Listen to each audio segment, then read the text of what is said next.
عربی کا ایک مشہور شعر ہے کہ جراحات السنان لها التیام ولا یلتام ما جرح اللسان، جس کا ترجمہ یہ بنتا ہے کہ تیر و تلوار کے ساتھ جو زخم لگا وہ جلد یا بدیر درست ہو جاتا ہے، لیکن زبان کے ساتھ لگایا ہوا زخم وہ کبھی درست نہیں ہوتا۔ تو انسان زبان جو استعمال کرتا ہے اور انسان اپنا لہجہ جو استعمال کرتا ہے، اس لہجے کا اثر اتنا زیادہ ہوتا ہے کہ اگلے انسان کے دل کو چیر کے رکھ دیتا ہے۔ اسی کے اوپر ایک واقعہ مشہور ہے کہ ایک انسان نے اپنی بیوی سے کہا کہ آج میں بادشاہ کی دعوت کرنے جا رہا ہوں، جتنی زیادہ آپ خدمت کر سکتی ہیں، اس میں کھانے تیار کر سکتی ہیں، آپ کھانوں کو تیار کیجیے۔ وہ عورت اور اس کے بچے بڑے خوش ہوئے اور خوشی اس بات کی تھی کہ آج وقت کا بادشاہ ہمارے گھر میں کھانے کے لیے آ رہا ہے۔ جب کھانے تیار ہو گئے تو بیوی نے کہا اپنے شوہر سے کہ بادشاہ سلامت کو بلائیے، دعوت کا کام مکمل ہو چکا ہے۔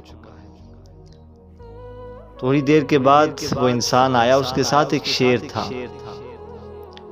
اس کی بیوی کہنے لگی کہ میں نے بادشاہ کو بلانے کے لیے بھیجا، لیکن تو اپنے ساتھ شیر کو لے کے آ گیا۔ تو وہ بولا کہ یہی تو میرا دوست ہے اور اسی کی تو ہم نے دعوت کرنی تھی، اور شیر ہی تو جنگل کا بادشاہ ہوتا ہے، میں نے تو اسی کا ذکر کیا تھا آپ سے۔ یہ بات کہنی تھی کہ بیوی کو غصہ آیا، کیونکہ بیوی کے دل کے اندر کچھ امیدیں تھی کہ بادشاہ کا کھانا بنائیں گے، وہ ہم سے خوش ہوگا، بدلے میں ہمیں بطور انعام کچھ رقم دے گا، ہماری جو ہے وہ خدمت سے خوش ہوگا اور ہمیں اعزاز و اکرام سے نوازے گا۔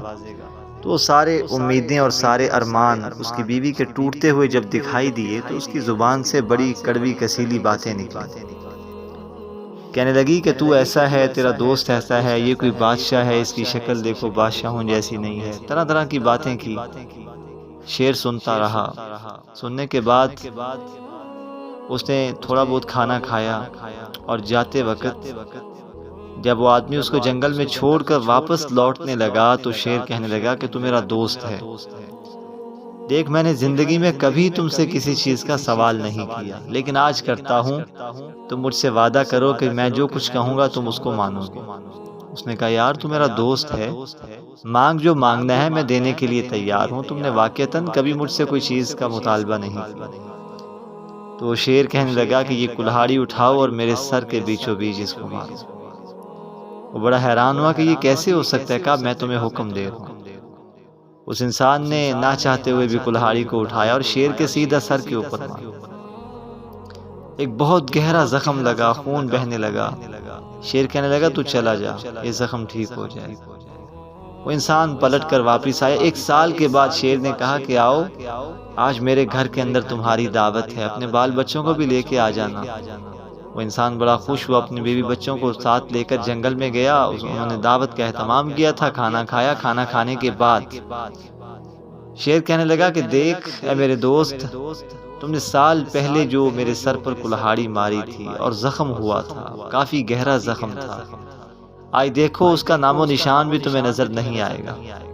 لیکن اے میرے پیارے دوست، تمہارے گھر کے اندر جب میں دعوت کھانے کے لیے گیا اور تمہاری بیوی نے مجھے کچھ کڑوی کسیلی باتیں سنائیں، آج تک وہ باتیں اور ان باتوں کے وجہ سے جو میرے دل کے اندر زخم لگا، آج بھی وہ زخم تازہ ہے، وہ کبھی صحیح نہیں ہو سکتا۔ تو عربی کا مقولہ ہے جراحات السنان لها التیام ولا یلتام ما جرح اللسان، کہ تیر و تلوار کا زخم عنقریب بھر جایا کرتا ہے اور جو زبان کا لگایا ہوا زخم ہے وہ ہمیشہ ہرا بھرا رہتا ہے، کبھی بھرتا نہیں ہے۔ اور حدیث پاک کے اندر آتا ہے کہ جب صبح سورج نکلتا ہے تو سارے اعضاء زبان کے سامنے ہاتھ باندھ کر کہتی ہیں کہ زبان تمہیں اللہ کا واسطہ دیتی ہیں، تم صحیح رہنا، اگر تم صحیح رہی تو ہم سارے اعضاء درست رہیں گے، اگر تو برباد ہوئی تو ہم بھی برباد ہو جائیں گے۔ تو زبان کا صحیح استعمال کرنا چاہیے، کیونکہ مخاطب کے دل کو چیر کے رکھ دیتی ہے۔ اللہ